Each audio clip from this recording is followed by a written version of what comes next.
Yo soy la Marketing Manager de eSource Capital y voy a ser su moderadora el día de hoy. En cuanto a preguntas, pueden hacerlas por medio del chat y al final serán respondidas por nuestro Cristian Navarrete. Sin más que agregar, muchísimas gracias por unirse y Cristian, el piso es tuyo. Gracias, Male, muy amable. Pues gracias a todos por acompañarnos, muy amables. Pues hoy vamos a conversar un poco sobre las nuevas tendencias y las amenazas que tenemos, pero también enfocarnos en las herramientas que nos van a poder servir para enfrentarnos a estas amenazas. Como dijo Male, si tienen dudas, quieren que veamos algo con profundidad o hay algo que no queda claro, por favor, colóquenlo en el chat. Male va a tomar nota de todas las preguntas. Al final vamos a tener unos 15 minutos para conversar, para ver dudas que tengan. Y si, digamos, es algo importante y quieren en algún momento pues, interrumpir la presentación para decirlo, con gusto, no hay ningún problema. Levantan la mano y ahí lo podemos ver. Así que, gracias a todos. Como les decía Male, pues mi nombre es Cristian Labarrera, yo soy la persona que está a cargo de la división de ciberseguridad dentro de Source Capital. Eh, bueno, ya tengo más de 25 años de experiencia en tecnología y bueno, los últimos años pues, he estado enfocado en las áreas de ciberseguridad, machine learning, inteligencia artificial y cómo es que todo esto pues, puede ayudar para facilitarnos un poco la vida. Entonces, vamos a ver. La idea de la presentación de hoy es conversar un poquito sobre las herramientas que tenemos a nuestra disposición, sobre todo las herramientas que tienen elementos de inteligencia artificial generativa para ayudarnos a defendernos mejor de las amenazas que hay en el área de ciberseguridad. Entonces, ¿cuál es la situación con la que nos enfrentamos hoy en día? Bueno, pues la situación es una situación complicada porque se están uniendo estos tres elementos que nos llevan a prepararnos para una tormenta perfecta si es que no tomamos las acciones necesarias. Todos hemos visto los ataques que han habido en la región en los últimos 18 meses. Vimos los problemas que tuvo, por ejemplo, IFX con ataques que se tienen hacia el hipervisor que ellos tenían y que eso les tuvo serias implicaciones en los servicios que estaban proporcionando. Muchos de esos clientes eran del sector público, tuvieron problemas por días, semanas, de no poder atender a los ciudadanos que hacen uso de esas plataformas. Fue un problema muy complejo y vamos a enfocarnos un poquito también de qué deberíamos de hacer nosotros para prevenir ese tipo de ataques y cómo podemos estar listos para enfrentarlos. También vimos hace menos tiempo también el ataque que sufrió Claro en la región, que estuvo fácilmente 20 días sin poder facturar los servicios que estaba brindando. También clientes que estaban utilizando infraestructura on-premise con ellos en colocation, muchos de ellos también en sector público, que tuvieron problemas para poder dar servicios. Entonces, no es algo que cada vez oímos más rato de que, bueno, los ataques están cada vez más cercanos a nosotros, pues tenemos que estar preparados. Es bueno tener este tipo de charlas, saber qué es lo que viene, qué es lo que podemos empezar a hacer para prepararnos. Entonces, lo primero, el aumento de la actividad de sectores de amenaza. Ya vimos el caso concreto de IFX, el caso concreto de Claro, pero hay muchos otros clientes que hemos escuchado historias que han sido víctimas de ataques que tal vez no han sido tan públicos, pero la idea es que la tendencia está cada vez incrementándose y que tenemos que estar preparados. El segundo problema que nos enfrentamos es la falta de personal capacitado para poder atender este tipo de amenazas.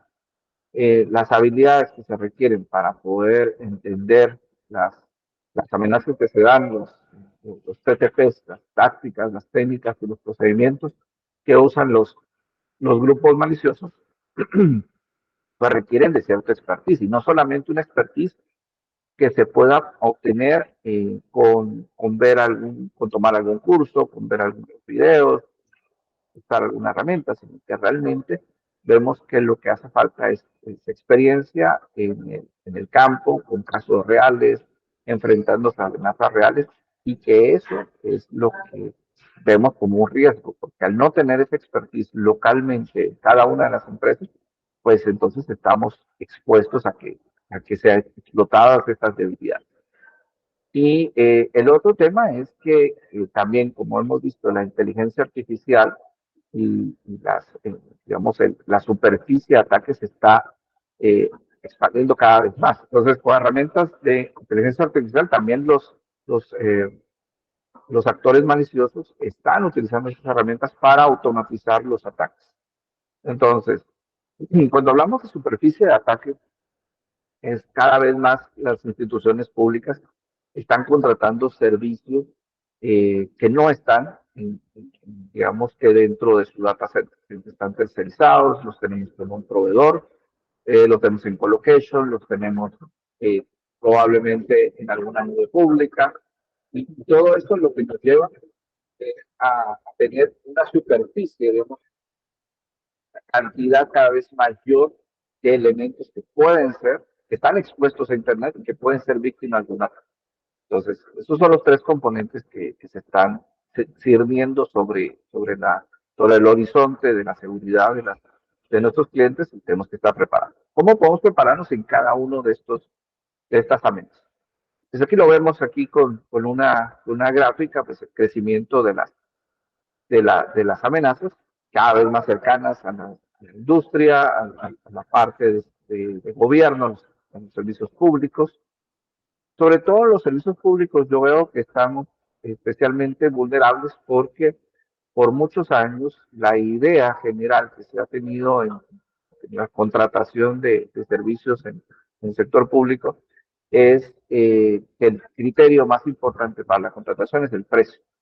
Entonces, cuando nosotros tenemos que poner algún servicio público que está expuesto a Internet con información de nuestros ciudadanos para atender alguna necesidad y lo ponemos en una licitación, en un evento público, el criterio más importante, que más pesa, pues probablemente sea el precio. Y eso nos lleva a veces a tener casos como el de IFX, donde con un hipervisor y una infraestructura bastante eh, eh, no sofisticada en temas de ciberseguridad, hipervisores, SAN y digamos lo tradicional, pues cuando fue atacado el hipervisor, que en este caso era VMware, a la hora de tener eh, eh, tomado el ransomware ese servicio del hipervisor, todas las máquinas virtuales que estaban dentro de este hipervisor y la SAN se encontraban encriptadas, y los backups que se tenían, que también se guardaban en una SAN que estaba accesible, porque los sacaban todos los días, también estaban encriptados. Entonces, a veces el creer que solamente es importante el precio, pues es un riesgo que estamos creando. Entonces, no digo que no sea importante, es importante, pero debemos de poner dentro de los criterios de evaluación aspectos de ciberseguridad. O sea, está bien que sea el precio más conveniente para los intereses del Estado, pero también es importante que dentro de los requerimientos se coloquen de una vez aspectos de ciberseguridad, de qué pasa en el caso de un ransomware, que si estamos preparados, en la infraestructura que me están dando, tiene algún esquema de protección para ese tipo. Sobre todo los ataques que hemos visto, que tanto el ataque que tuvo IFX como el ataque que tuvo Claro, los dos han sido ataques dirigidos al hipervisor. Entonces, la ventaja, la buena noticia aquí es que las nubes públicas pues no usan hipervisores comerciales, no usan VMware, no usan Citrix, no usan Microsoft, no usan ninguno de estos comercialmente, digamos que se comercializan realmente, sino que tienen sus propios hipervisores propietarios que no son, digamos, de información pública, cómo se opera. Y esto es importante porque los atacantes no se especializan en lo difícil, sino que en lo que es masivamente utilizado. Entonces, nosotros tenemos que tener cuidado de que lo que usamos no sean herramientas que sean tan de uso masivo, ni sean herramientas que son, sino que entre más complejidad le pongamos, más difícil la pongamos a los atacantes, mejor. Luego, el siguiente punto era el tema de los recursos. Actualmente, las personas que tienen un SOC, o las instituciones de gobierno que tienen un SOC, o que lo tercerizan, o que de alguna forma tienen algún servicio de ciberseguridad, están en una carrera sin fin de recibir alertas de amenazas que los abruman, ¿verdad? Porque lo que tienen es una forma de identificar vulnerabilidades. Recibimos 100, 200, 300 vulnerabilidades y me dicen, miren, tu sitio tiene una vulnerabilidad para SQL injection, pero yo no sé si eso le tengo que dar prioridad, si he tenido algún ataque que trata de explotar esa vulnerabilidad, o si realmente tengo los criterios para poder decir, sí, esta es prioritaria y esta no. Entonces, estamos en una carrera sin fin, parchando, actualizando sistemas, corrigiendo vulnerabilidades, pero cada vez salen nuevas. Entonces, nunca vamos a terminar, nunca vamos a tener un sistema totalmente, eh, digamos, seguro en ese sentido, que no tenga ninguna vulnerabilidad. Ese es el segundo problema ya enfocado al tema de recursos humanos. Y bueno, el tema de recursos humanos es crítico también en cuanto a los analistas, a las personas que van a estar ayudándonos a resolver los ataques, las alertas que están. Y lo que vemos aquí en esta gráfica es eso, ¿verdad? El porcentaje de profesionales que hay capacitados en estas áreas pues es muy limitado. No tenemos, digamos, el recurso humano para poder completar digamos, todas las necesidades resolver todas las necesidades que tenemos en cuanto a recursos humanos. Hay un estudio que sacó una asociación que se dedica a investigaciones de ciberseguridad, Mandiant Report, donde indica que más o menos hay un déficit de 4 millones de personas con experiencia en ciberseguridad que se necesitan hoy en día. Entonces, para cubrir esos espacios, esos gaps que hay. Entonces, esos son los riesgos que tenemos. ¿Cómo podemos resolver o por lo menos paliar cada uno de estos? Vamos a ver ahora en la presentación. Bueno, lo primero es, otra vez, vámonos a esa cantidad creciente de amenazas que tenemos. ¿Cómo podemos lograr esto que se muestra en la gráfica, que es llegar a un punto de inflexión donde el número de amenazas sigue creciendo, pero donde el riesgo que yo tengo por esas amenazas cada vez viene disminuyendo? ¿Cómo lo logramos? Pues muy parecido a cómo tratamos los enfermedades, digamos, los casos de salud, no enfocarnos, digamos que en todas las posibles enfermedades que puedo yo llegar a tener. Hay miles y miles de enfermedades, y microbios y bacterias y un montón de cosas que puedo llegar a tener, pero yo lo que tengo que enfocarme es, en lugar de enfocarme en todos los riesgos que hay, enfocarme en lo que puedo controlar, que en este caso es prevenir, tener una alimentación sana, hacer ejercicio, dormir bien, bueno, las recomendaciones que nos dan siempre. Lo mismo pasa en ciberseguridad. Yo tengo que tomar ciertas acciones que me van a permitir prevenir ese tipo de amenazas. ¿Cómo lo puedo hacer? Con inteligencia artificial y con herramientas que me permiten identificar cuáles son, de todo ese mar de amenazas que hay en el mundo, cuáles son las que están en mi región, que están atacando al sector público, cuáles son las vulnerabilidades que se están explotando y cómo debería yo de actuar para prevenir esto. Eso es lo que vamos a ver en la presentación. ¿Cómo puedo prevenir esos ataques? El segundo punto es cómo puedo reducir esa carrera sin fin de estar parchando sistemas, estar actualizando, corrigiendo vulnerabilidades. Eh, lo que vamos a ver acá pues, es también tomando prioritariamente las vulnerabilidades de las que tenemos más riesgo. ¿Y cómo puedo saber si de las 100 vulnerabilidades que me reporta una herramienta, cuáles son las que representan un riesgo mayor para mi organización? Pues ahí es donde entra la inteligencia artificial. Por ejemplo, cuando yo pueda obtener los logs de todos mis sistemas y yo puedo identificar, por ejemplo, tengo una vulnerabilidad de SQL injection.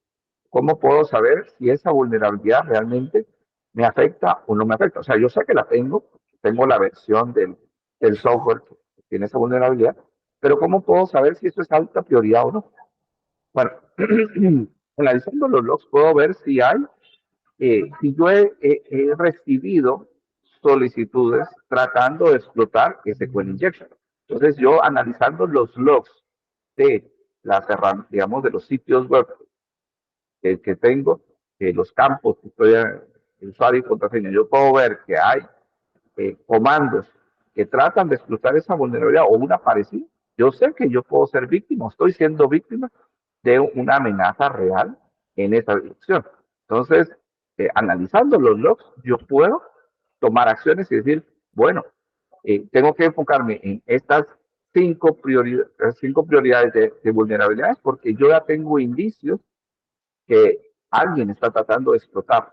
No es lo mismo que enfocarme en las otras 95 que existen, pero que no hay indicios que yo esté tratando de, alguien esté tratando de explotar esa vulnerabilidad.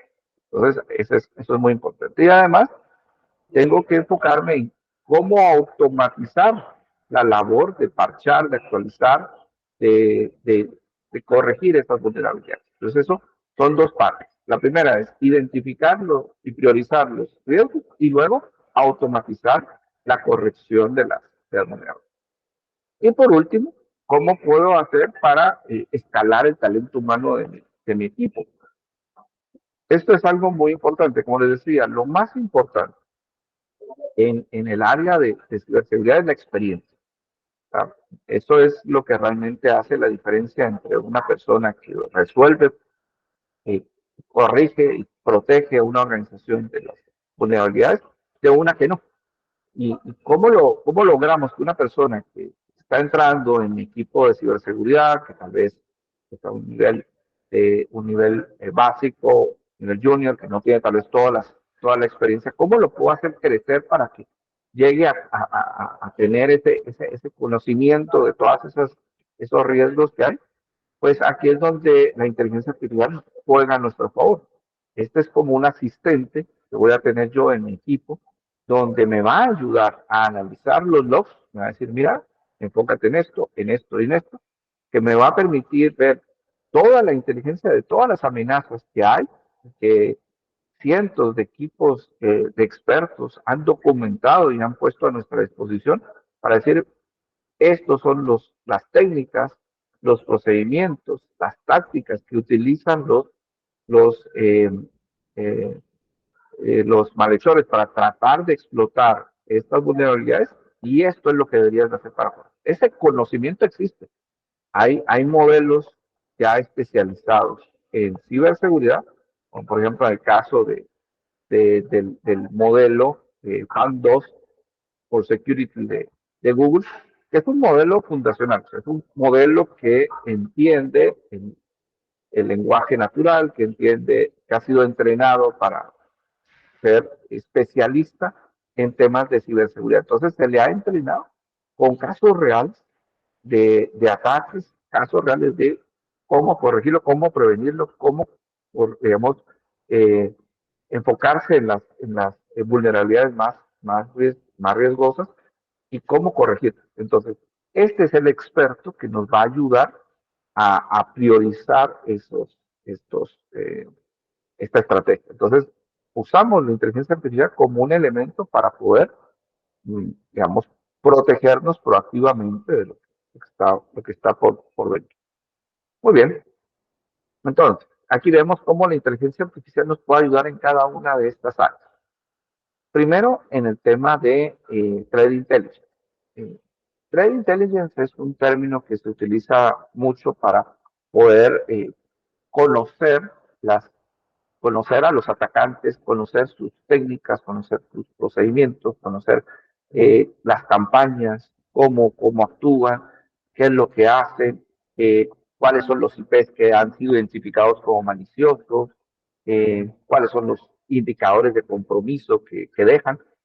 Ese tema de los indicadores de compromiso, pues, algunos de ustedes no están muy familiarizados con el término, es, eh, es muy parecido a lo que ocurre digamos, en la vida real, en vida física, cuando un asaltante, pues, por ejemplo, roba una joyería y deja huellas digitales y hizo un agujero en una pared y entró en la noche y robó todas las joyas. Entonces, sabemos que por las técnicas que usa, que es abrir un agujero, pasar por ahí, hay las huellas que deja, las huellas digitales que deja, sabemos cuál es el modus operandi de la banda, podemos saber identificar los miembros de la banda con las huellas, si digamos que podemos con los indicadores de compromiso, que son esos rastros que dejan los malhechores, esos rastros que dejan detrás, podemos saber quiénes son los que están atacando. Entonces han ido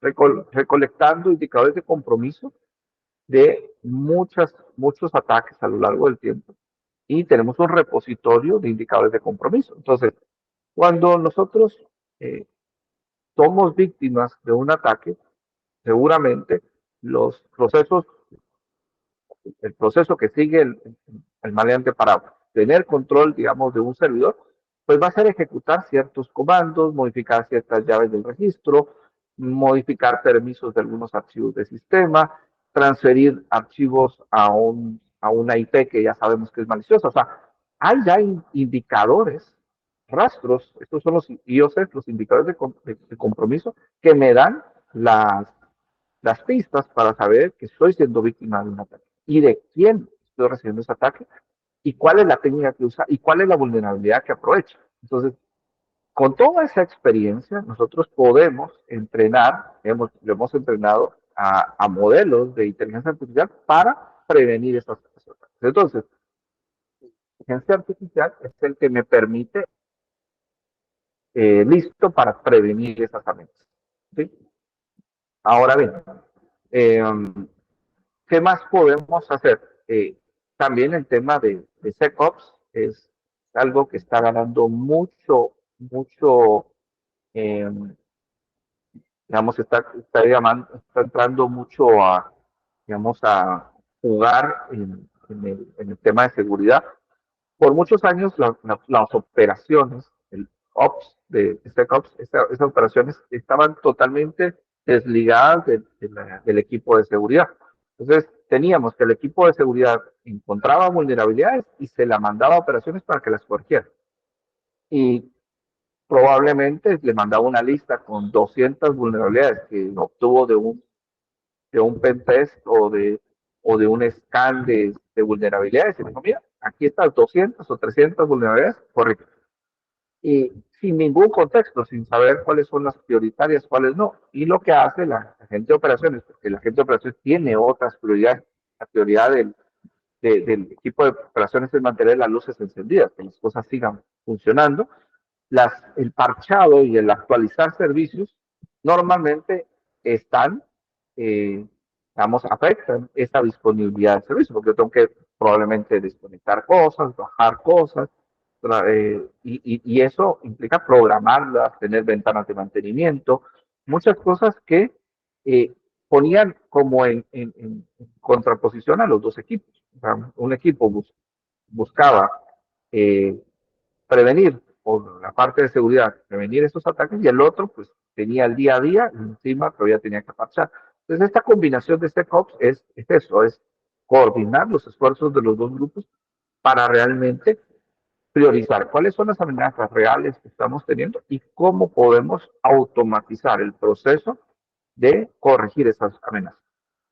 Y bueno, eh, eso es lo que hemos estado viendo en pasado. Y aquí ves esto, ya lo hablamos de escalar el talento de ciberseguridad. Veamos ejemplos concretos, porque yo creo que eso es algo muy valioso encontrar.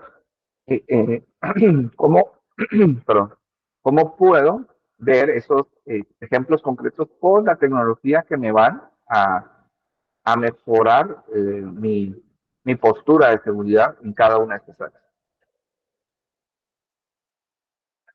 Muy bien. Lo primero es, veamos la primera columna de identificar rápidamente amenazas. Entonces, lo que tenemos que hacer acá, en esta parte, es, primero, tengo que tener la información. O sea, si yo no tengo la información, no puedo hacer nada. Entonces, ¿qué es lo que tenemos que tener acá? Tenemos que tener un repositorio de información. Muchas organizaciones, empresas del Estado que brindan servicios, pues tienen un SIEM. Un SIEM, que es esa base de datos que recopila toda la información de sus diferentes servicios. Pero el problema con los SIEM es que normalmente han sido vistos solo como una herramienta de cumplimiento. Ah, tengo una revisión, una auditoría, digo, ¿tienen SIEM? Sí, check. Y a otra cosa. Pero realmente lo único que me sirve eso es para tener reportes, cumplir con auditorías y un formalismo, realmente. Pero en Google nosotros vemos el SIEM como el corazón de una estrategia de ciberseguridad. El SIEM es el que recopila los logs de todos los sistemas. Cuando hablo de todos, realmente todos, toda esa superficie de ataque que tengo, tiene que mandarme los logs. Y un SIEM tiene que tener varias características. La más importante es que sea capaz de almacenar toda esa información. Y aquí ya estamos hablando de volúmenes significativos. Hemos visto clientes, eh, digamos, en el sector, sobre todo en el sector público, que tenemos miles, decenas de miles de endpoints, puntos que mandan información. Y casos muy concretos de que podemos tener 1 o 2 teras de logs diarios. Entonces, cuando tenemos esos volúmenes de información, lo que pasa normalmente es que nos dicen, no, yo no puedo almacenar 1 o 2 teras diarios porque en un año yo ya tendría eh, 800 teras de información y no tengo dónde guardar toda esa información. Entonces la visión de Google es, ok, pongamos un SIEM en la nube que realmente maneje 1 o 2 teras de información diario, que pueda escalar a petabytes de información, que podamos tener miles de teras de información ahí guardados y que podamos consultarlos rápidamente. Ese es el otro objetivo, porque yo tengo ya 100, 200, 300 teras para hacer una consulta me va a tomar horas o días, realmente no es una herramienta que me ayude. Entonces tenemos que encontrar, por eso el punto aquí de esta columna es identificar rápidamente los pacientes 1. O sea, los pacientes 1 del día 1 se refiere a los pacientes donde hacen match con los indicadores de compromiso que yo ya identifiqué como los pacientes 0. O sea, el paciente 0 es, yo ya tengo la inteligencia que me dice, este es el riesgo. Entonces yo aquí veo que hay un aumento en el tráfico de navegación de este sitio. Entonces tengo aquí mi IP y veo que también estoy recibiendo ataques de fuerza bruta en este otro IP. Entonces yo veo y tengo que correlacionar los logs. Si yo veo que tengo un log del correo electrónico, un ataque de phishing, más un login del usuario que recibió el correo, un login a un servidor y luego ejecutar un comando de cambio de contraseña o de convertirme en administrador, y yo veo que esos 3 eventos se dieron en una secuencia de tiempo, pues puedo tener esa correlación de los eventos y decir, aquí viene, yo identifico esa técnica, pero para lograr hacer eso, yo tengo que tener primero los logs de correo, tengo que tener los logs de mi servicio de el sistema operativo que me identifica que hice login en el servidor. Y tengo que tener los logs también que me identifican que estoy ejecutando cierto comando. Entonces, tengo que tener esa información para poder la correlación. Eso es lo que hace el CIEM y que es el corazón de mi estrategia de ciberseguridad. Y luego, pues, meterle inteligencia. Aquí en el segundo punto, por ejemplo, aquí tenemos casos donde yo puedo automatizar las alertas. Si yo digo, bueno, ya identifiqué que tengo ese riesgo, estoy siendo atacado para explotar esta vulnerabilidad. Entonces yo ya puedo pasárselo al equipo de operaciones y decirle, esta vulnerabilidad es prioritaria, tenemos que parcharla ya. Y aquí ya vienen estas herramientas, aquí este Jan que está acá, es usando inteligencia artificial, nosotros podemos también identificar los sistemas que están siendo, que tienen estas vulnerabilidades y ejecutar scripts que corrijan esas vulnerabilidades, minimizando realmente las ventanas de mantenimiento. Pues yo no tengo que pasar 2 o 3 horas al día eh, por abajo porque tengo que actualizar un sistema, sino que esto lo puedo hacer rápidamente y de forma automatizada. Y luego, pues, si yo necesito reportes por temas de auditoría, informes, que pasó me piden, por ejemplo, que tenga que redactar un informe forense de un ataque y me voy a pasar 2 horas, 3 horas, 5 horas redactando el informe forense, pues eso es algo que yo puedo delegarle a la inteligencia artificial y decirle, por favor, hágame un reporte de este incidente, esto fue lo que pasó, ponga las referencias de las máquinas, de los usuarios, todos los comandos ejecutados y todo, y hágame el informe forense. Y la inteligencia artificial me va a ayudar a hacer ese informe forense. Entonces, aquí ya vemos casos concretos de cómo puedo realmente aprovechar estas herramientas para poder ser mucho más eficiente en la atención de los incidentes. Muy bien, aquí vemos un diagrama de la visión que tiene Google de cómo podemos tener una suite de ciberseguridad moderna y cómo podemos prevenir este tipo de ataques. En la parte de arriba de la gráfica lo que vemos son toda nuestra superficie de ataque. Yo tengo Yo tengo, eh, yo tengo servidores, tengo bases de datos, tengo eh, endpoints, tengo antivirus, tengo un montón de servicios que tengo contratados. Y esos me van generando logs o telemetría.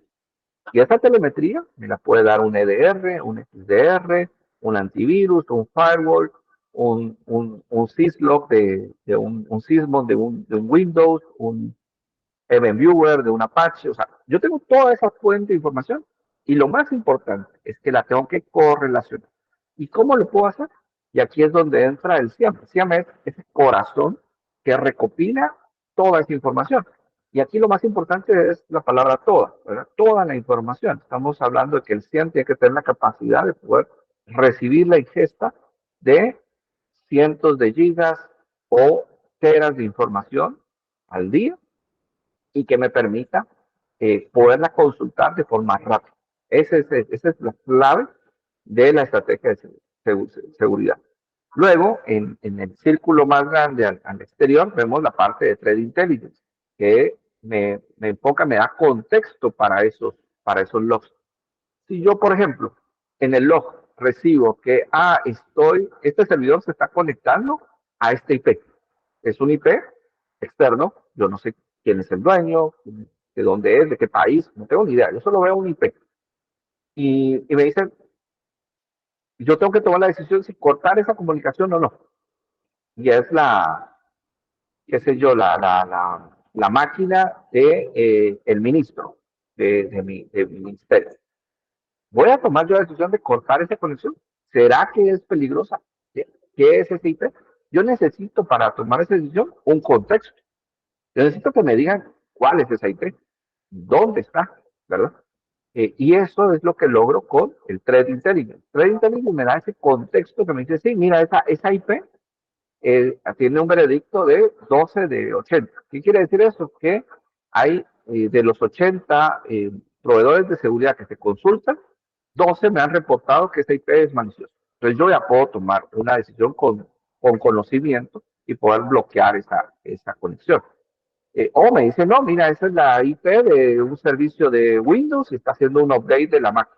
Ah, ok, perfecto. Pero yo necesito contexto para poder tomar decisiones. Y eso es lo que me da ese círculo que aparece ahí, que es el más grande del manejo de las amenazas, el threat intelligence.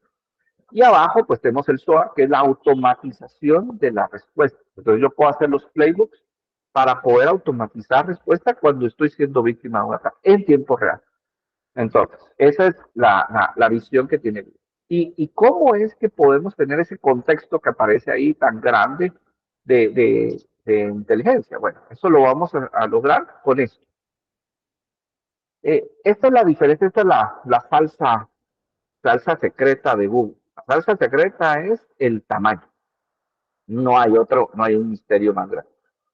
Cuando se tiene ese tamaño que tiene Google con la información que proporciona este número de usuarios diarios, podemos agregarle inteligencia y poder ayudar y crear un producto como el que estamos viendo acá para mejorar la toma de decisiones. ¿Por qué? Porque, por ejemplo, en Chrome, Chrome es un servicio que lo utilizan 5.000 millones de personas en el mundo. Estamos hablando de eh, un 80-90% de los usuarios de Internet utilizan Chrome. Entonces, a ese volumen tenemos que todos los reportes de sitios maliciosos. Nosotros tenemos un servicio que se llama Safe Browsing. Ese Safe Browsing es un reporte de todos los sitios de phishing que se están detectando, se agregan a ese Safe Browsing y es una pantalla roja que probablemente habrán visto ustedes diciendo ese link que usted va a tratar de entrar es de un sitio malicioso, no entra.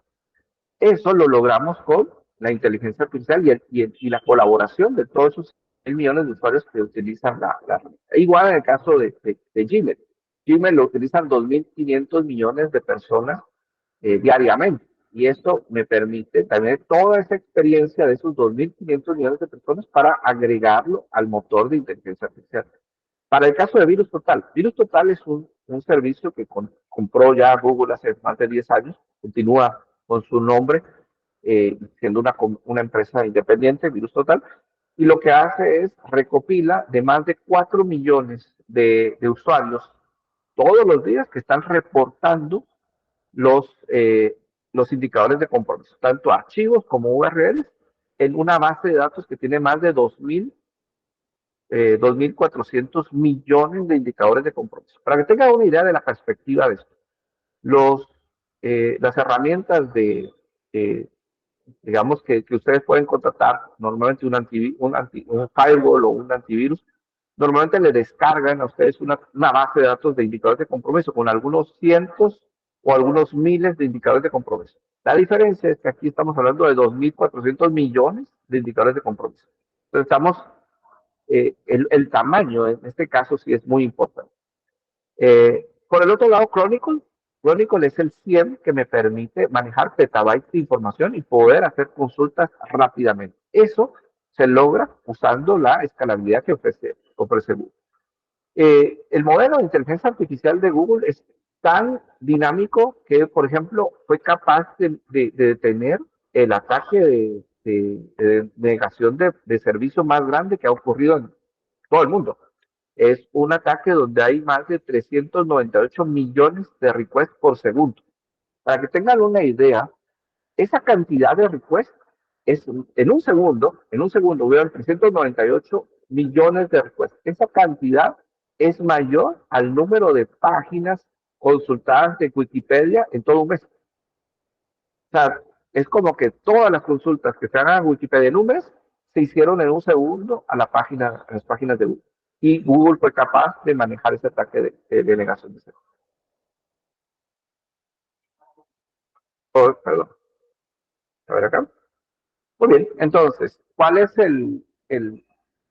la, la forma en que lo vamos a manejar? Bueno, esto es el corazón, es este modelo de PAN 2 de seguridad que les había dicho, que está integrado en el CIEM y en el SOAR de Google y que se nutre de toda la información que vimos ahí, de las reglas de Chronicle, de información de Virus Total, del Safe Browsing, de los marcos Mitre, todo eso se carga y se entrena al modelo. Y el modelo se utiliza para poder tomar decisiones en la ayuda de la detección de malware o de detección de cualquier tipo de actividad maliciosa. Vamos a ver acá, yo les tenía una pequeña demo del SIEM de Google, porque siempre me dicen, bueno, quiero ver el SIEM de Google, o sea, nunca lo he visto, cómo es, dónde se puede consultar. Entonces nosotros tenemos un ambiente acá que les quiero mostrar para que ustedes puedan ver cómo funciona este ambiente. Vamos a partir mi pantalla un momento. Muy bien. Este es el SIEM de Google. Este es un ambiente de pruebas que tengo acá para que lo podamos utilizar. Y lo primero que quiero que vean, no sé si alcanzan a ver la pantalla bien, pero este número que aparece acá, ¿sí? No sé si ven, estos son la cantidad de bytes que han sido ingestados a este crónico. Es un número que yo no me animo a leer, es tan grande, pero les voy a mostrar acá, vamos a entrar a Google a una calculadora de bytes de bytes a terabytes. Entonces, voy a pegar esa cantidad que estaba acá. Y esta es la cantidad de terabytes que tiene. O sea, estamos hablando de 1229 terabytes de información. Eso es algo que existe en esa base de datos.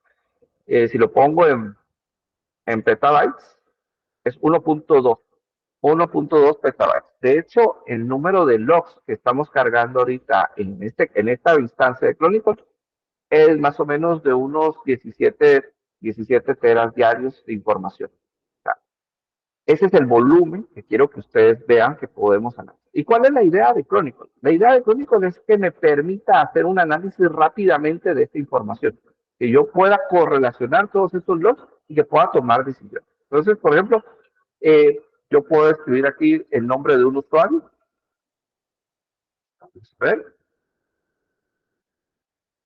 Aquí la búsqueda es muy interesante porque me permite ver estos dos criterios de búsqueda. Aquí me identifica que lo que yo estoy poniendo acá es el nombre de un usuario.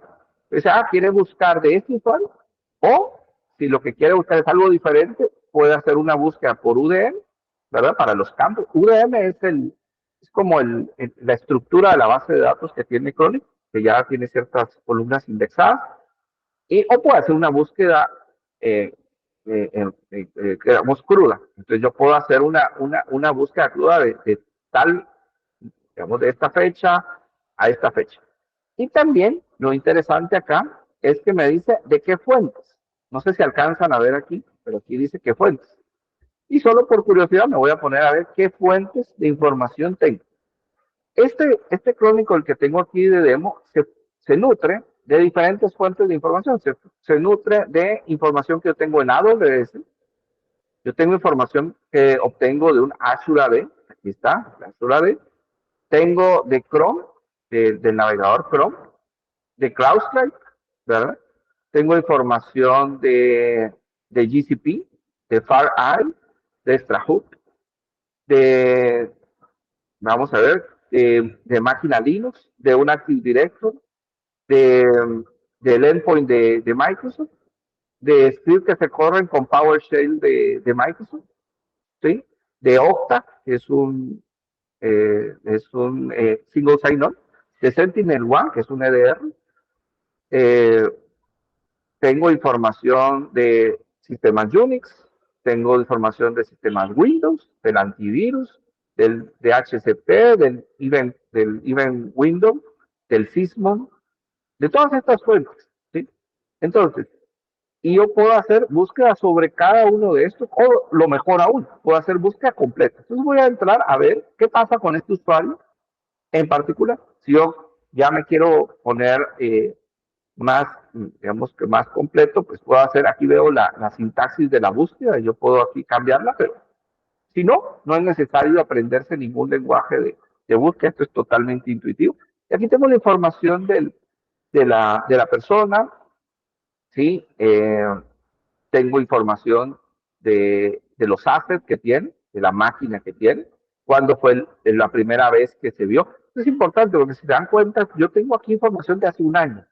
La mayoría de CIEMs lo que guardan son 1 o 2 meses, 3 meses a lo más, y información solo limitada de alguna fuente de información. Yo no tengo información a un año porque no tengo sistemas on-premise que puedan manejar un peta de información y sobre todo, no solo que lo puedan guardar, sino que pueda hacer consultas y que en tiempo real me dé la respuesta.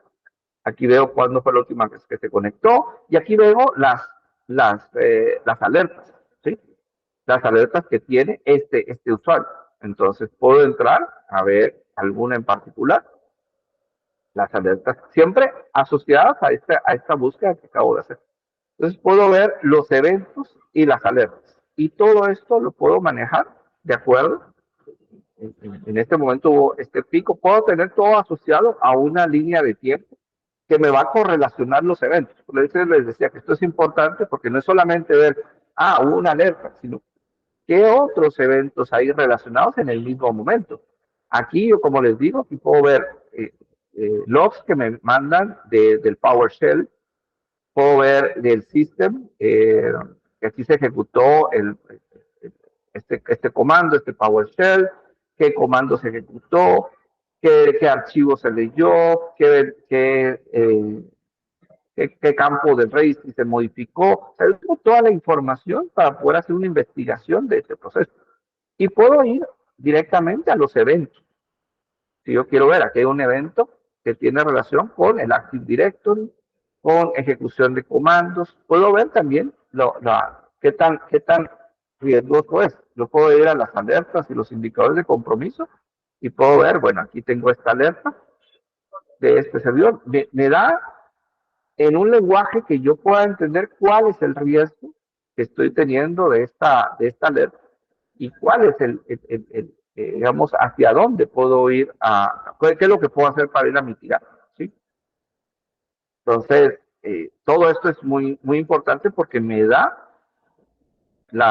puedo ir a posicionar, a ir viendo cada uno de estos componentes. Otra cosa es que yo puedo tener ya reglas predefinidas que que está monitoreando constantemente y que me va a decir, pues, estas 72 reglas, cuáles son las amenazas que está detectando y cómo puedo corregirlas. Entonces, voy a ver ejecución de un PowerShell, puedo ver cuáles son las reglas que se están ejecutando y cuáles son las que me están dando más problemas en ese momento. Aquí, también una cosa que les quería mostrar es el tema de eh, esta parte de los riesgos que yo puedo estar manejando. Por ejemplo, aquí en este caso, si se dan cuenta, yo puedo ver contexto, no solamente de esto, sino puedo ver contexto de si este malware viene de qué dominio, de qué IP, si esa IP tiene algún tipo de relación, cómo es que se relaciona con mi máquina. Yo puedo hacer todo este tipo de búsquedas acá y puedo ver el historial de alerta si es que esto ya se dio anteriormente. Entonces, tengo todo ese contexto. No es solamente una herramienta que me da los logs, sino que realmente me ayuda a identificar cuándo tengo yo algún tipo de amenaza o cuándo hay algún tipo de riesgo de tener este tipo de... Aquí tengo un dashboard, eso es muy importante también. Puedo ver el dashboard y ver los análisis que me presentan. Recordemos que todo esto es sobre 1.2 petabytes de información. Entonces, todo lo que estoy viendo aquí es en tiempo real, son informaciones reales, eventos que están dándose a lo largo del tiempo, y puedo hacer una investigación cada vez más detallada, puedo hacer un drill down y puedo ir a ver qué es lo que está sucediendo. Bueno, esto era solo como para mostrarles rápidamente los elementos que podemos ver acá. Tenemos solo 5 minutos, así que voy a dejar hasta aquí la demo y vuelvo con ustedes para que veamos el tema de las preguntas. Súper, muchísimas gracias, Cristian. La verdad que sí, es impresionante todo lo que se puede hacer con Chronicle, de toda la información que está ahí captada. A ver, me parece que en el chat no tenemos ninguna pregunta. Igual abro el piso si tienen alguna duda, algún comentario, algo que quieran ahondar, que Cristian acá les pueda de repente asesorar un poquito más. Aquí estamos abiertos. Igual les hago llegar por medio del chat un formulario en el cual podrán llenar su información y nosotros nos podremos en contacto con ustedes si tienen alguna pregunta o un comentario en específico que quieran de repente tener una sesión o algo así en específico con nuestros expertos. ¿Vale?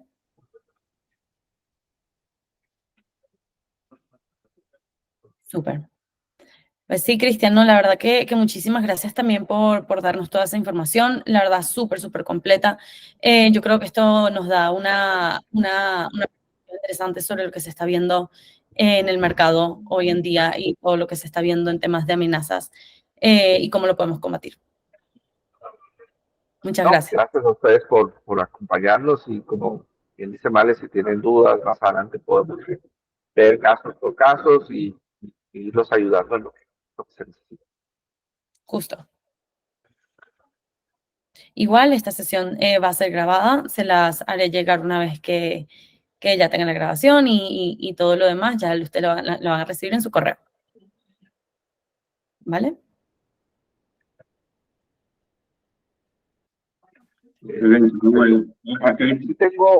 Aquí tengo una duda que me escribían si podemos saber, por ejemplo, más información digamos, de contexto de un malware. Entonces, sí, rapidito, voy a compartir la pantalla para verlo aquí. Por ejemplo, yo aquí estaba viendo, aquí hice la búsqueda de esta IP. Esto lo que quiere decir que yo encontré un reporte que tengo de esa IP. Esa IP, lo que les decía, yo solo sé que un servidor de mi infraestructura se está conectando a esa IP, pero yo no sé si esa IP es maliciosa, si no es maliciosa, si tiene algún reporte, ¿verdad? Solo sé la IP. Entonces, aquí cuando hago la búsqueda, si se dan cuenta aquí en el overview, yo tengo este botón que me da el contexto con virus total. Entonces, yo doy clic acá y yo puedo ver el detalle de ese contexto. Me dice que de 91, eh, digamos, antivirus y vendedores de scanning, me devuelve que no se ha detectado que es malicioso. Aquí me da quiénes son, el veredicto, estos son los que lo detectan, estos son los que no lo detectan. Esto es como tener una segunda opinión, ¿verdad? No solo tengo un antivirus, sino que tengo una segunda opinión que me da, aquí me da el reporte del juiz, ¿verdad? Puedo ver eh, dónde está ese IP y puedo ver información mucho más detallada de los indicadores de compromiso. Compromiso me da cuáles son los archivos que utiliza, los hashes que utiliza, ¿verdad? Las detecciones, cuáles son los comandos que utiliza, cuáles son las IPs con las que está relacionada, ¿verdad? Puedo ver una gráfica que me va a dar información de esas IPs y no solamente esta en particular, sino muchas más. Entonces aquí es donde yo puedo ir haciendo esa investigación un poquito más detallada. No tomo una decisión solo en que tengo una alerta, sino en la información que la misma herramienta me da de si es o no es malicioso. Pero haber aclarado ahí la duda con lo de las detecciones de las IPs. Súper, sí. Muchas gracias, Cris. Bueno, me parece que ya no hay más preguntas en el foro. Igual aquí les pasé el formulario por si quieren andar un poquito más y tener una sesión específica con nuestros expertos. Mientras tanto, bueno, les regalo 2 minuticos de vuelta a su día. Y nada, Cris, muchísimas gracias a todos por unirse. Nos vemos pronto. Gracias, Mari. Hasta luego a todos. Hasta luego. Nos vemos. Chao. Nos vemos, gracias.